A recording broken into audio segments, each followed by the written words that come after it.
Welcome to the show. My name is Charlton with Big C. This is Charlton and Big C Sports coming to you worldwide on the iHeart Radio Network, the #1 network in the United States of America. And also, Big C Sports has been voted the #1 sports show in the universe, according to Big C and them good old boys down south. I want to say bienvenidos to all of our listeners in Latin America. Thank you so much for following Big C Sports. Also across the pond in Paris, France, as well as London, England. And of course, you good old boys from Canada. Now, I forgot the name of the lady who sang it at the, I think it was at the Super Bowl and also at the NBA All-Star game. Yeah, at the All-Star game, Big C. And so she did it a little bit better than Big C Sports does it, but there's still no one I love more than the land of the free and the home of the brave, Big C. Or is it the home of the brave and the land of the free? Which one is it, Big C?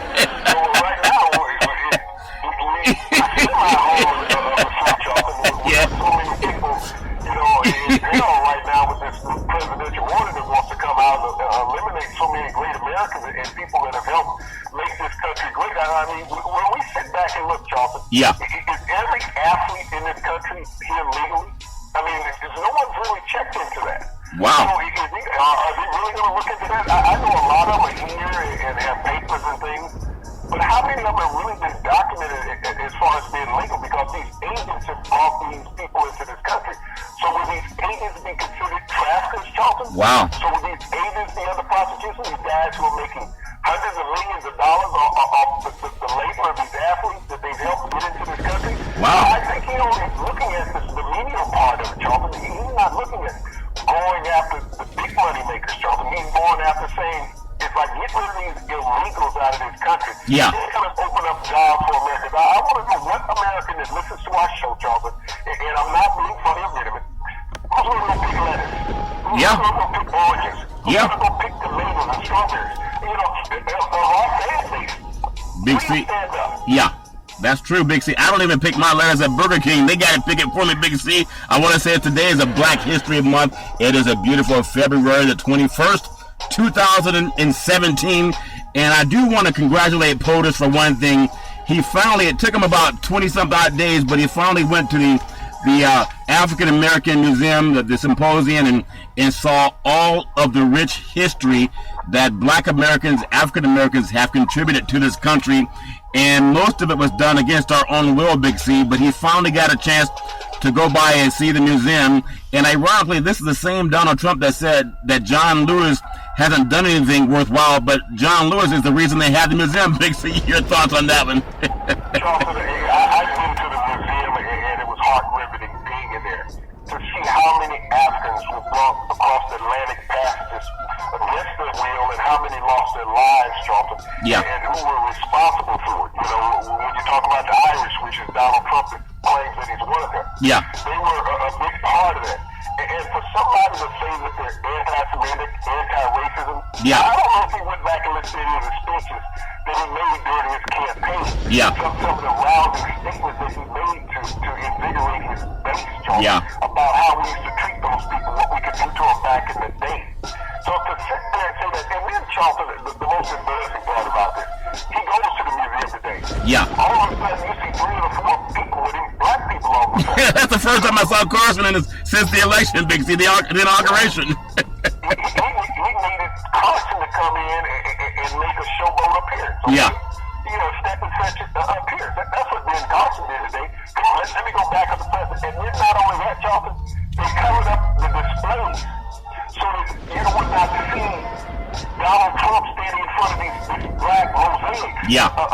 Black history. Yeah. He didn't want to be attributed to that. So let's put these black tarts across here. Let me stand these 3 black people behind me, who none of them had probably even been to the museum also, Charlton. Let's look at it from this. The museum is basically 3 blocks from the White House, okay? 3 blocks? You can see about 3 blocks from 3 Washington blocks from the White House. You can see each other, standing at the front of each other. You can see it. I was just there months ago. Yeah. And it took him that long. He got elected, back in November? Yeah.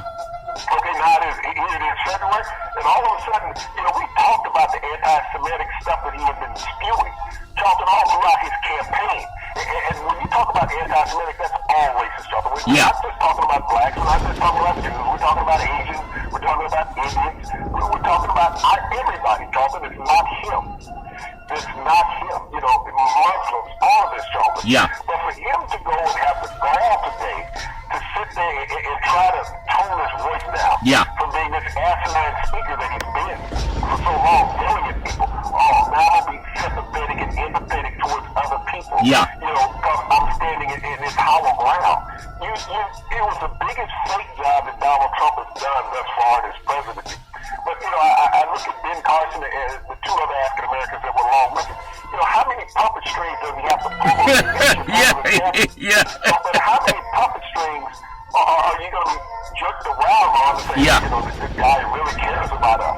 You in his cabinet, he don't give a damn about you. Yeah, that's a funny thing, Big C, because in the world of sports and politics, it all blends together. We know that politics will bring our country apart because people will always fight, and that's a good thing. We have a two-party system, but there's something about sports that will galvanize our country. Now, I do respect Donald Trump for doing one thing, okay, but it's almost like respecting the guy that stole your wallet. He shows up at your house again, but he doesn't apologize for it.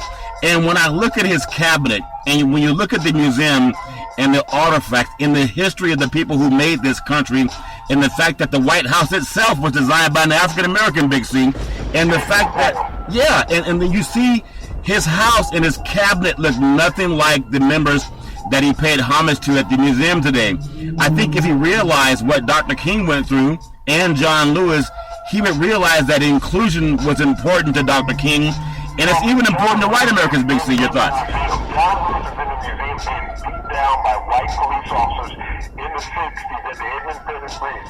He's there at the lunch stand in Woolworth, sitting there having milkshakes poured on, punched him in the back of the head, and he said John Lewis never did anything. He never took an act to help other people. John Lewis was a big reason this museum got built, John. But this museum was passed by Congress 1932. Think about how long ago that was. Yeah. 1932 is Congress passed this museum. 84 years.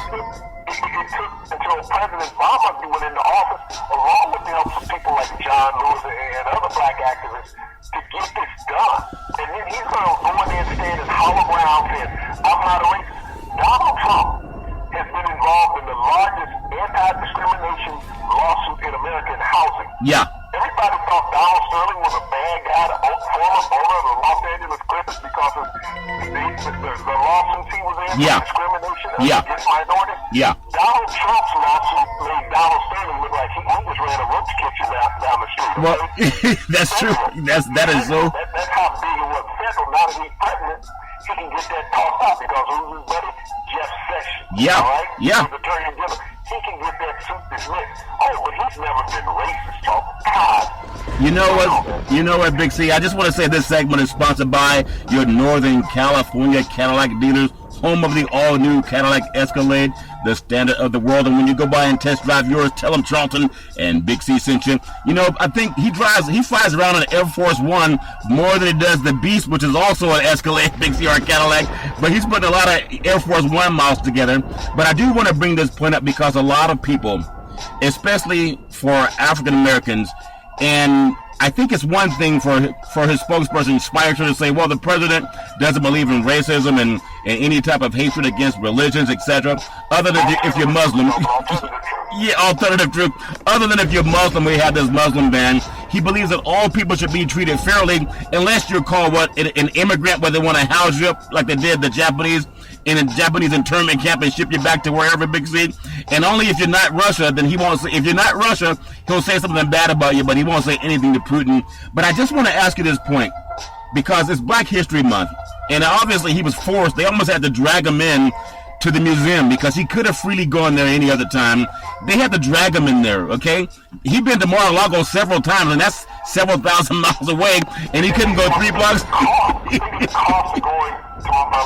Yeah. He really needs security. He just drove 3 blocks down the street from one entity to another, and he could park underground. He didn't have to park on the street. He could drive into the secured area underground. Wow. And get out of his car. So he never had to see public. Really, Charlie, he didn't even have to drive. Yeah. He could have walked through the tunnels of Washington and got there underground. The Congress has secret tunnels underground that you can migrate through.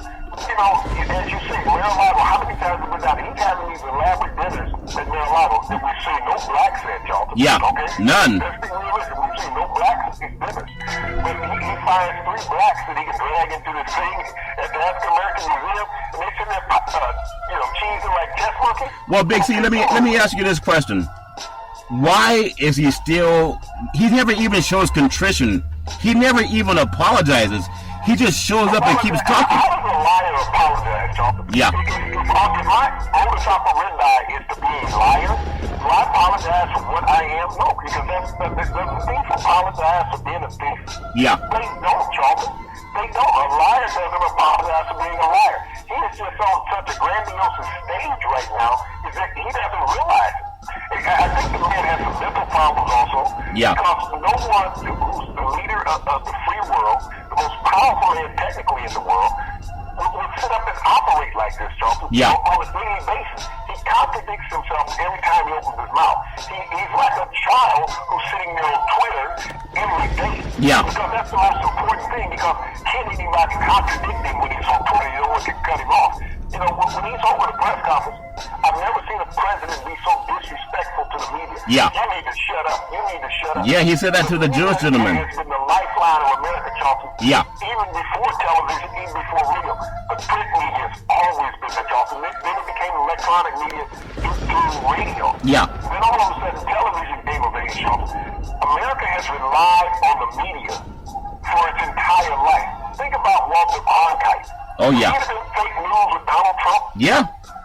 Isn't that something? That's a great point. And you know the great Senator John McCain, he said that this is not a dictatorship. I mean, John McCain doesn't respect Donald Trump, but I wanted to give Donald Trump a chance because for about 2 minutes, you know, sometimes you date that girl back in high school and she burns you, and she always had to go see her cousin who came in town, and he was always 6'2", 200 pounds, right?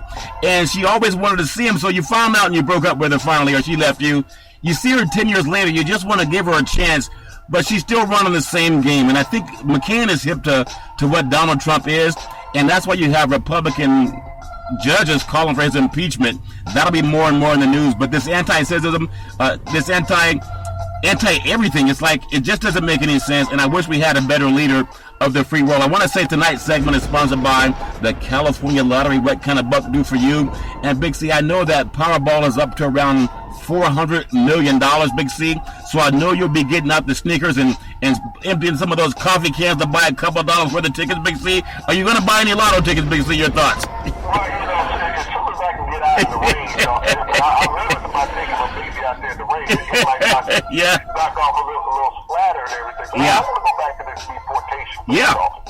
Because when you think about some of the greatest in NFL history, okay, some Yeah. Hall of Famers. Yeah. But let's look at a Hall of Fame, you know, coach. Yeah. Mike Flores, okay, Tom Flores for the Raiders. 2-time Super Bowl champ. Yeah. Son of Mexican immigrants, Charlton. Yeah. All right, in California. Jim Plunkett, Heisman Trophy winner, 2-time Super Bowl champion quarterback, Charlton. Yeah. Not in the Hall of Fame yet. No, not yet. One of his parents was a Mexican immigrant. He Yeah. was living here illegally, so does Jim have to go? You know, let's look at Anthony Munoz, one of the greatest offensive tackles of all time, Charlton. Yeah. All time. Out of USC. Played at USC. Hall of Famer. His parents, Mexican immigrants. Yeah. Does he have to go, Charlton? And the list goes on. When we look at baseball, you know, tell me how many, you know, Major League Baseball players in the 60s, Charlton, when you were getting them cheap, Yeah. really were illegal. That's true, Big C. You know, how many came here illegally? They came here because you could get them for nothing. So when we talk about deportation, Charlton, think about the number of hockey players that have come into this country and played in the NHL. You know, tell me how many of those Canadians come over here and you're going to talk about deporting them. Yeah. Every NHL team in America has Canadians play on the team, Charlton. Well, Big C. So, you know, when you look at this, you know, we're talking about America. We're not talking about born after an individual. And I know that the Canadian Broadcasting Corporation up in Canada would you like to butcher the national anthem. I'm doing my best, Big C. I'm doing my best. I know y'all, but we got At least I apologize, unlike Trump, Big C. we'll get you a shot on home, Shai. Okay. Now, we actually have some Punjabi broadcasters, okay? Yeah. Indian broadcasters. So are they going to not be allowed to come into America to broadcast the hockey game because, you know, the Canadians do it in multi-languages. They got the French, they got the English, and they got the Punjabi language. Yeah. So are those people not going to be allowed in America to broadcast the game? Wow. To their native Canada, even though they were immigrants into the country? That's, you know, it's strange. and that's what you talk about when we talk about diversity. And Big Speed Sports will bring it to you. Everybody has to either speak up about equality or don't speak about it. But all this anti-hate is anti-everybody, anti-people of color, I guess we could call it. Anti-Semitism. You have the deportation orders, and here he is at the museum that has such a strong and powerful history for African Americans and for all Americans for that matter. There's still a big waiting list for people to get in. I just wish that he had the class to show some contrition about talking about President Obama, the first African American president, the birth movement, talking about his birth certificate, that he's not a real American. He stands there in the museum that honors African Americans, and he never even apologized for creating this racial hatred against President Obama and his family, his wife and his two daughters. He never even apologized for that, and he never apologized for all of the other hate that's gone on. And now we have hate crimes going on in synagogues and hate crimes going on throughout the country, and it's all up because of him, and he never even owns it. That's the sad part about it. At least in sports, you apologize if you do something wrong. The media spent more time talking about Westbrook and Durant than they did about Donald Trump and his anti-Semitism and his hatred. And here's a guy that's owned sports teams, Big C. Again, your thoughts. Well, you know, you're sitting there saying that Westbrook and Durant hate each other. But Westbrook and Durant have never said the things about each other that Donald Trump has said about other cultures in the media, Charles. Yeah. You know, when he's talked about John Lewis, not only are there photographs and statues of John Lewis in the museum, there's actual video of John Lewis as a young college man. Yeah. Speaking about the atrocities that African Americans had to go through in those days to try to obtain voting rights. You see a young bleeding John Lewis in video after being hit in the head with billy clubs and his skull cracked open, Charles. You see a progressive John Lewis as he's gotten older and obtained some stability in the Atlanta area and moved into politics. But he went on television with the audacity to say that John Lewis had never done anything for his people. John Lewis was willing to give his life. Listen to it, Johnson. Willing to give his life, lay his life on the line, his health, for his people. Yeah. Donald Trump, for his people, during that same time, got 6 deferments from Vietnam. 6 deferments. So he was never willing to do anything for his people. He was all about the almighty dollar. Yeah. Never about an American citizen other than himself. Well, Big C, I want to say this segment is also sponsored by United Labor Guaranteed Life Insurance, up to $100,000 with no medical questions. We are also endorsed by the American Heart Association and the American Cancer Society. We work with all of the unions in the country under the AFL-CIO, and we're looking to hire over 1,000 licensed insurance brokers because we simply want to put people back to work. Follow Big C Sports every Monday through Friday at 5 o'clock p.m. Pacific Standard Time on the iHeart Radio Network. And again, we talk about this inclusion thing. And here he is in the African American Museum, and it means so much to people, and not just black Americans, but he will not denounce Bannon. Bannon started this birther movement, and he has the gall, as if black American media are dumb, and only CNBC and CNN are somewhat even touching on it, but they could go real. I mean, they really could, Big C. Here's a guy that will not denounce Bannon, who is one of the biggest hate mongers in the world, and even Donald Trump saying we should go back into Iraq to take the oil, which is a war crime, and he's talking about this and then going to the museum as if he has such respect for the atrocities that Americans put black Americans through, Big C. And I think someone at least needs to hold him accountable, or at least atone for it. He won't even atone for it, Big C. Is he that blind, or is he just reading from a podium and reading what someone told him to say, Big C? He has no contrition for John Lewis or even the cause of African Americans. Unless it's Robin Givens, from what I understand, Big C. Well, you know, that's a relationship that he doesn't want to be made public, Dolphin, and we won't play in his backyard and stuff, so we'll leave that alone eventually. You know, what goes on in the dark comes to the light of day. Yeah. Eventually.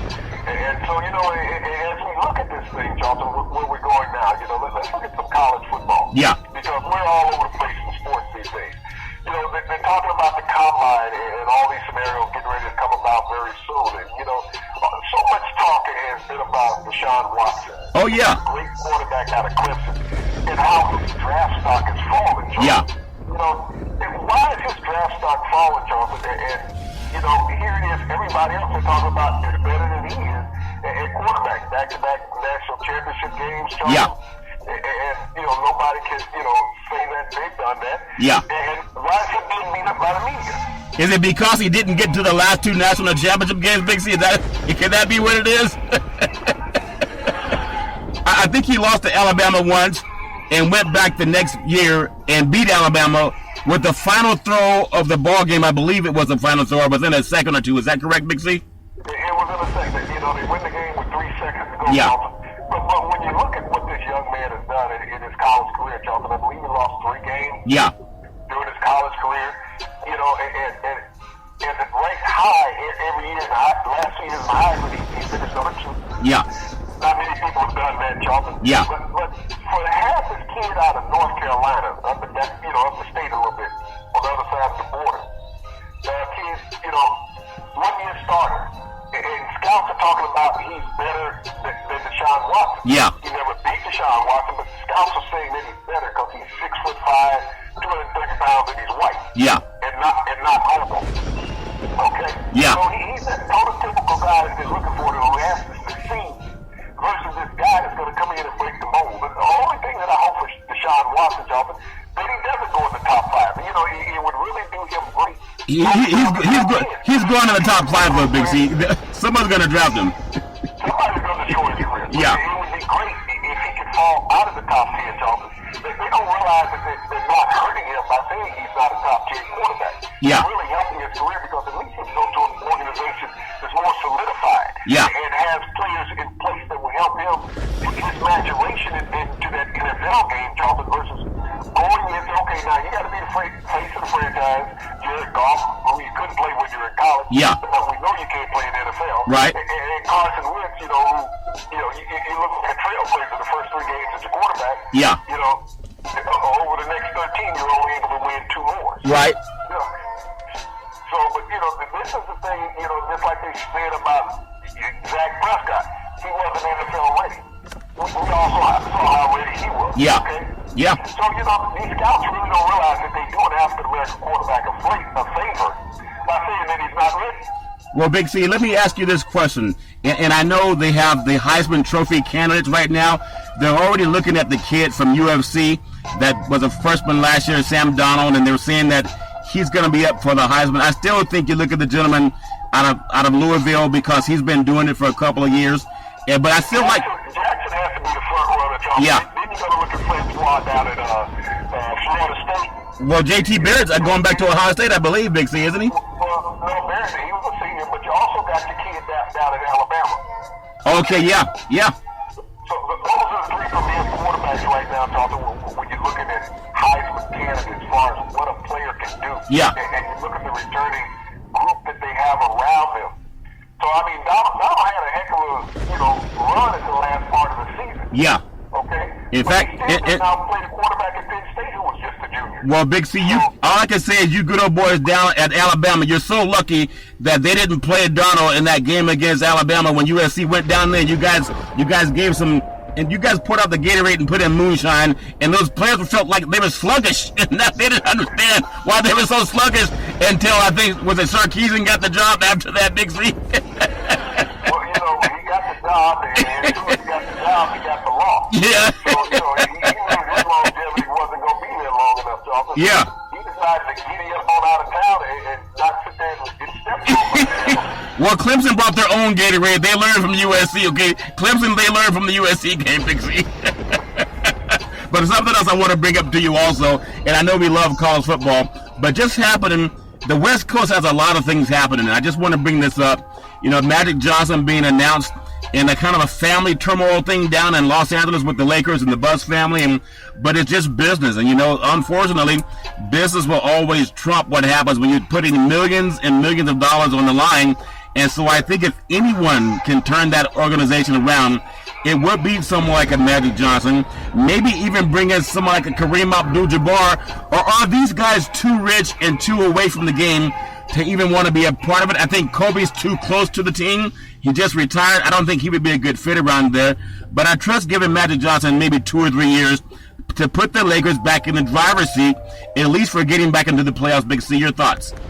Well, you spoke about somebody who's been ostracized from the game, and that's Kareem Abdul-Jabbar. Yeah. You know, that's somebody I would love to see Magic extend himself to. Yeah. You know, Kareem, you know, because he understood the game the way nobody else did, because he revolutionized the game. He's the best in the world at his position.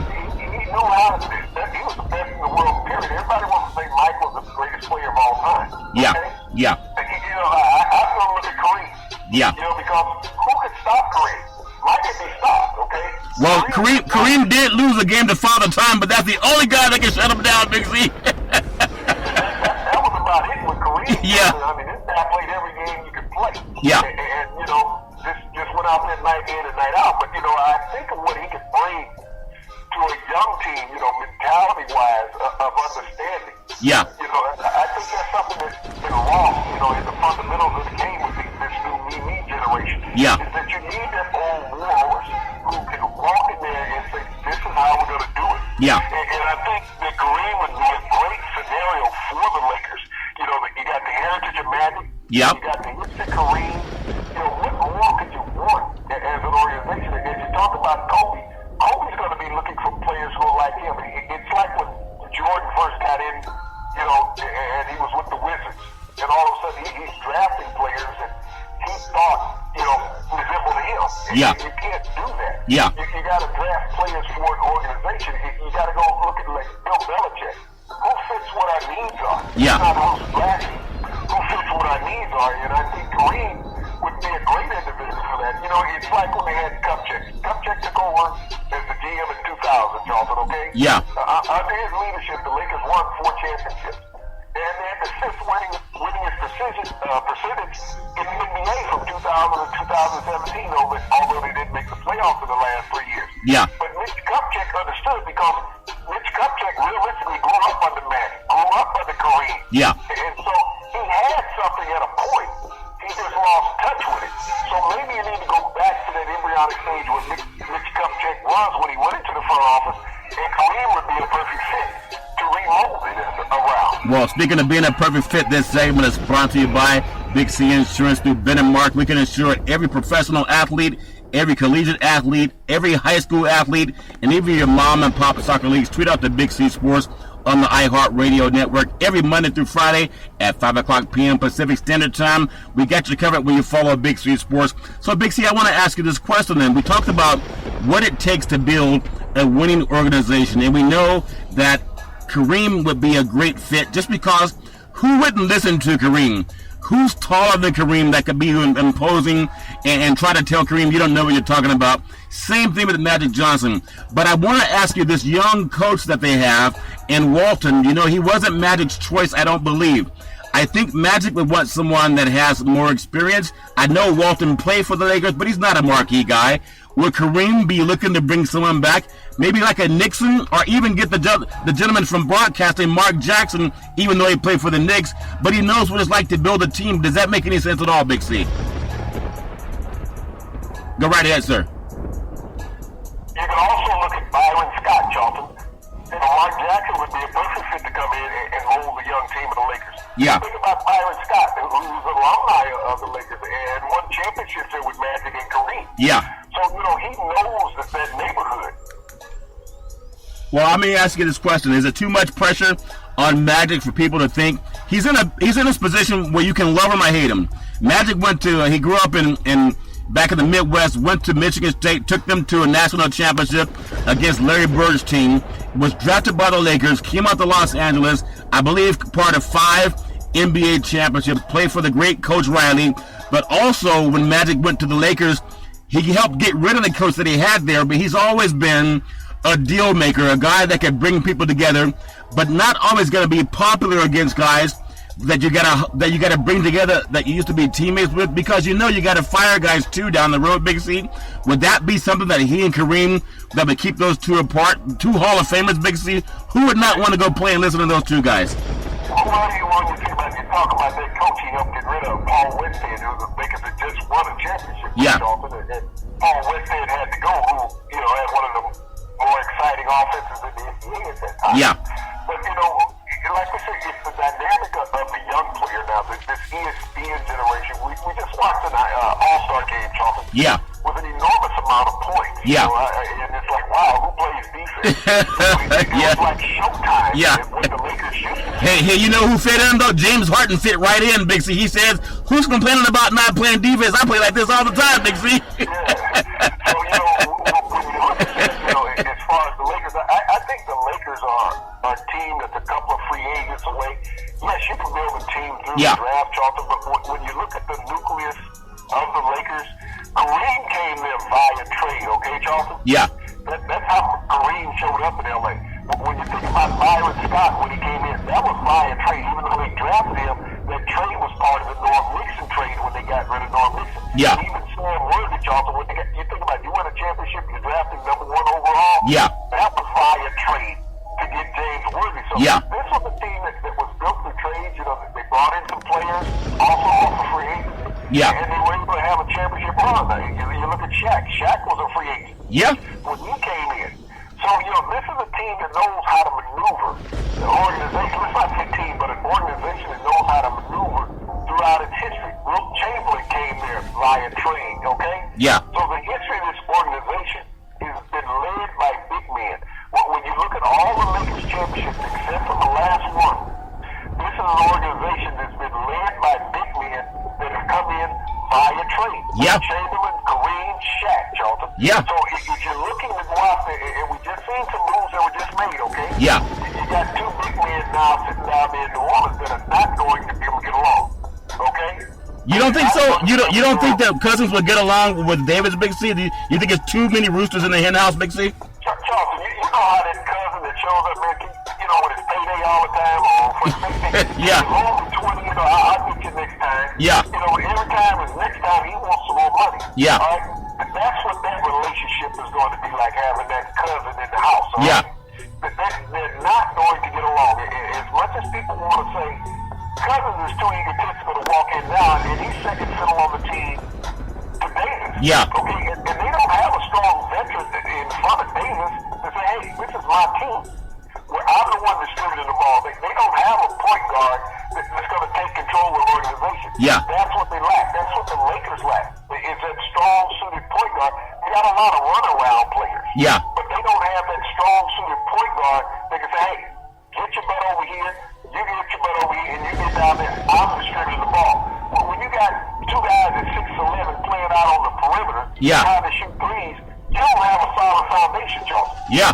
So this is what you talked about in bringing in Kareem. Yeah. That he can show somebody where they should be at in the post. Okay? If you sit here, how many threes did we see Shaq take during his career? How many threes did we see Wilt or Kareem taking during their career? Charles, they did not do that. Everybody at 6'11" is not Dirk Nowitzki, all right? Yeah. They just don't come along every day. Yeah, that's true. That's true. You see Dirk shooting the threes, you need to take your butt back down in the paint where you can shoot the two. That's a very good point, because when you're out shooting the three, who's getting rebounds, Big C? And speaking of rebounds, this segment is sponsored by One Life Insurance, Life America. I'm a broker with One Life America Life Insurance. We're the leaders when it comes to final expense, and we're also looking to hire over 1,000 insurance brokers, because we simply want to put people back to work, and we'll pay your E&O up to $1 million. Now, who does that? I'm telling you, Big C Sports does that, Big C. And I want to also just run down a few things as we get into a little bit more of the basketball side. I want to run a little bit of respect for the high school all-stars, the high school top 25. I'll run down the top 10 in the United States. Number 1, Nahel out of Seattle. They're 25-0. Sierra Canyon out of Chatsworth, California, 26-1. La Marie out of LaPorte, Indiana, 24-1. Memphis East out of Memphis, Tennessee. They're 25-3. IMG Academy out of Bradenton, Florida. They are 26-1. What a great program down there. If you have enough money. Number 6 is Finley Prep out of Henderson, Nevada. They are 30-3, Big C. Number 7 is Imhotep Charter out of Philadelphia, 24-2. Number 8, Montverde Academy out of Florida at 25-4. Number 9, Oak Hill of Mouth of Wilson, Virginia. That's a long name at 32-4. And number 10, Big C, for the high school top 10, Chino Hills, California at 28-1. I think that's the former school of Lonzo Ball, and he has a young brother. And all of these guys, their fathers pumping them to go to the NBA and skip UCLA. Big C, your thoughts on the high school All-Americans bypassing the college race to play in the NBA? Big C, your thoughts? Well, Charlton, that's part of the diminishing return of the league right now. Yeah. Is that we have so many unskilled players. Yeah. They might be talented, but they're unskilled. Yeah. And I think that costs the fan in the long run. And you look at organizations, we've been talking about the Lakers a lot. Yeah. Look how many young players that they have that are not polished. 1- and 2-year college players, Charlton. And they don't have the veteran base. And now, with these players making 2 to 3 times the money that a coach, they have no fear. Yeah. You got these no-cut, no-trade clauses. Carmelo Anthony, sitting around in New York saying, I don't care how much I lose, I'm still getting my $30 million a year. Yeah. That's all I'm concerned with. Championship, I got my college championship. Pro championship has been nice to have, but I have an Olympic gold medal also. Yeah. So, it becomes this egotistical thing now. You know that you're not what you once were. Yeah. So you can block moving someplace else. Back in the old days, you had old players that wanted to chase championships, so they didn't mind moving from organization to organization. I think about the great Oscar Robertson, when people talk about greats of all time, he's right there in the top 5. Yeah. Bill Russell, who's greater than Bill Russell? I mean, we still give great kudos. He has to put rings on his toes just to wear all of the championship trophies. Big C said. I'm making necklace out of couple of ways. Yeah. Got gold medals, 2 gold medals, Yeah. Everything that you can win, Bill Russell won. Yeah. He won everything. And people say, well, the talent wasn't as rich. The talent was during his era. Yeah. That's like saying Babe Ruth couldn't play today in baseball. Oh, right. Okay? Yeah. Come on. He hit 714 home runs. Yeah. I don't care what he hit him at, whether he hit him coming out the bar or going back and home. Hey, there's a story I heard about, and I just heard it, but I don't know if it's true or not. But back in the 70s, there was a pitcher for the Chicago Cubs, and I won't name his name, but obviously, I guess he got a cab ride home and to the game, and I guess the cab driver saw the guy was so lit up, Big C, he had no idea that he could go in there and win the game, so he put down a bet against the Cubs, and the guy pitched a 2-hitter and won the game, and that's after he poured down a couple gallons of moonshine, Big C. So some people know what they need, and when they need it, Big C. Does that make any sense to you? You gotta have that balancer in your system, Jonathan. Yeah. We'll make it take a pull everybody. Everybody has something that they can do for.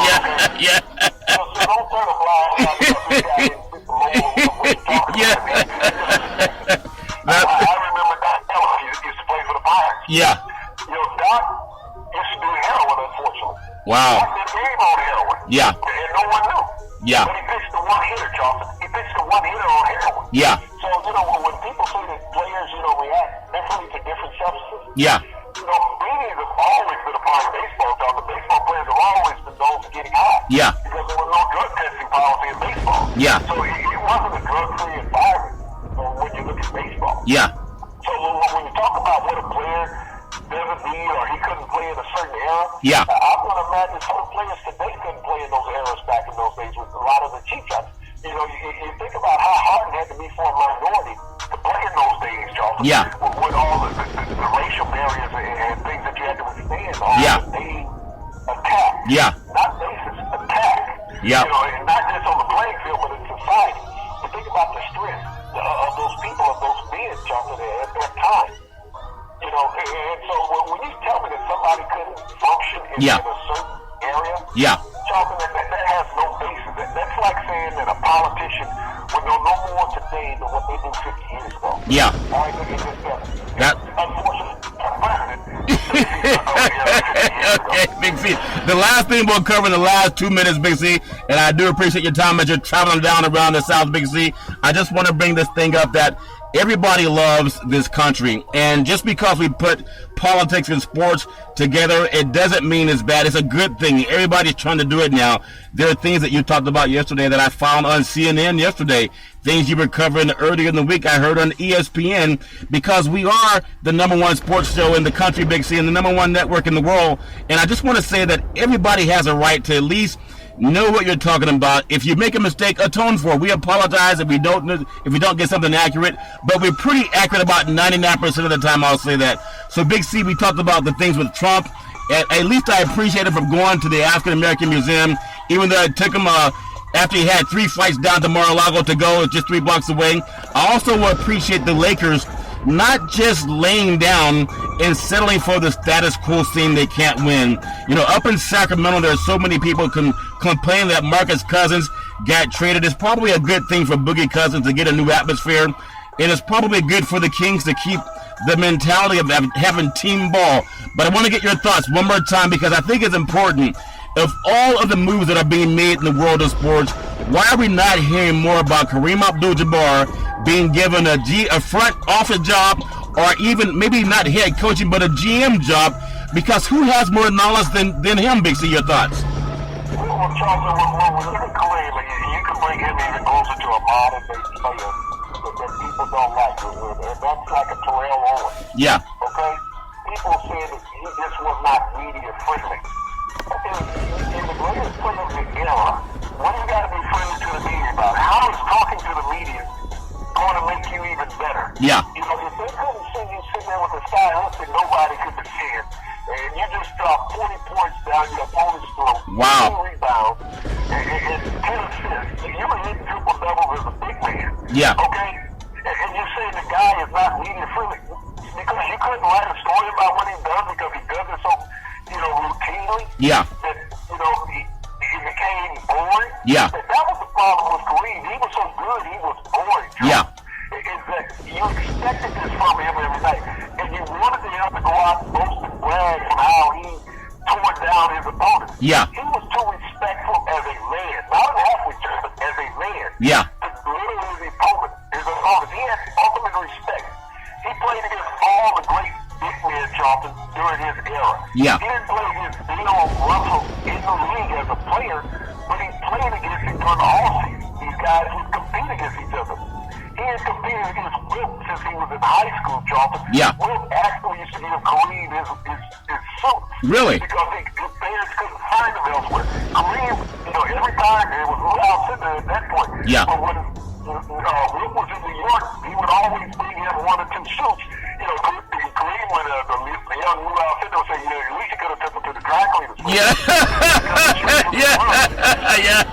That's funny, BC. But, you know, think about how African-American athletes always stood with each other throughout the test of time, Charles. Yeah. Because they knew that they were disadvantaged. They knew that Kareem or Lou Alcindor at the time was disadvantaged being in New York and not having places that he could go and afford it. Even though his dad was a police officer, yeah, his mother was a nurse. Yeah. You know, just to go out and find clothing of his stature was not easy. So you had NBA players, Charlton, reaching out to this young man, yeah, helping him out. Not only that, but 2 weeks, because as a young man, Charlton, you think about the mentorship he got from Jim Brown, from Harry, not Harry Evans, but who am I talking about? Bill Russell. Bill Russell, yeah. Wilt Chamberlain. Yeah. You know, the play Muhammad Ali, people of that era that took him under their wings. And so he learned so much. He was Malcolm X, Charlton. Yeah. And he dealt with Dr. King. But because he had so much knowledge, it is that the media could not manipulate him mentally and make him what they wanted. Because he was more intelligent than the average person coming to speak to him. Wow. He stayed college 4 years, Charlton, at UCLA. When he left UCLA, he had a degree. He wasn't leaving 1 and done, 2 and done. He was 4 and done, Charlton. Wow, that's incredible. It meant a lot to him. And so that intimidated the media because you were dealing with an intelligent, articulate black man. You had to look up to him. And I'm literally meaning this, Charlton. Every time you saw him, you had to look up to him. Yeah. So that appalled a lot of white media, Charlton. Well, I'm sure that image alone in itself, it has caused fear in a lot of people. But you just educated me on some things about, and I'm glad you brought it up in Black History Month, and we've got to close in about a minute.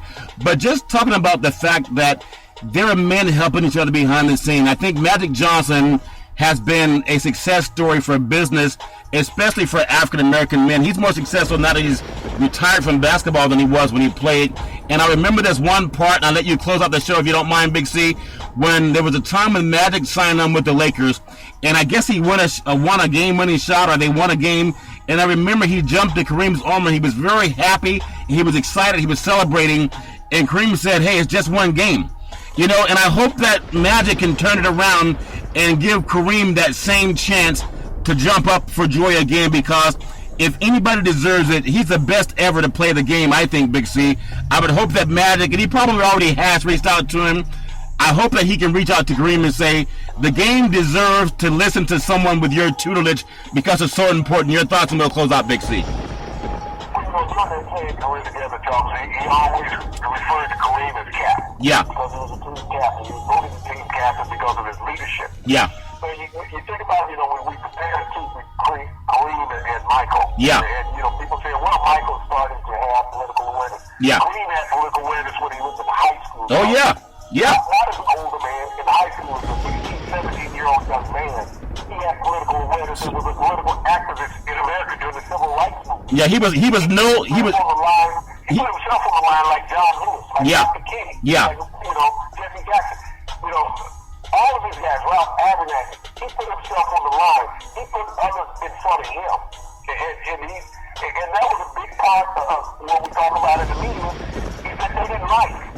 Because he was aware of what these people were trying to give. Yeah. And wasn't willing to give it to them for free. Yeah. But that was the thing. He was not willing to come like we saw Ben Carson today. Yeah. He be the monkey behind you and standing in front of the case, in front of the curtain, okay? Yeah. This is my appearance so that I can be with you, Donald Trump, at the African American Museum, because I can represent our voice. And this is look good. Even though we're going to cover up all the emotions behind it. Yeah. But, Kareem, the president, Yeah.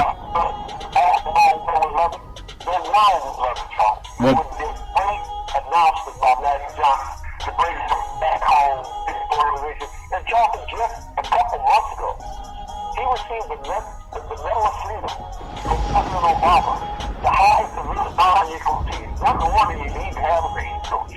That is so powerful, Big C. I hope that they actually will do that, because he's too talented not to be out there every day. What young man wouldn't respect Kareem? Could you imagine if DeMarcus Cousins had someone like him as his mentor? And I'll tell you, every Monday through Friday at 5 o'clock p.m. Pacific Standard Time worldwide, follow Charlton and Big C Sports on the iHeart Radio Network, the #1 media in the United States of America. And also, Big C Sports has been voted the #1 sports show in the universe. And as we tell you, every Monday through Friday at 5 o'clock p.m. Pacific Standard Time worldwide, follow Big C Sports on the iHeart Radio Network. And we always tell you, there's never any reason for domestic violence. If you know any woman going through any kind of trouble, or any man grabbing a crotch, just call 911, because that's not cool. And as we always tell you, every Monday through Friday at 5 o'clock p.m. Pacific Standard Time, we thank you, we appreciate you, and we hope that you have a super fantastic day.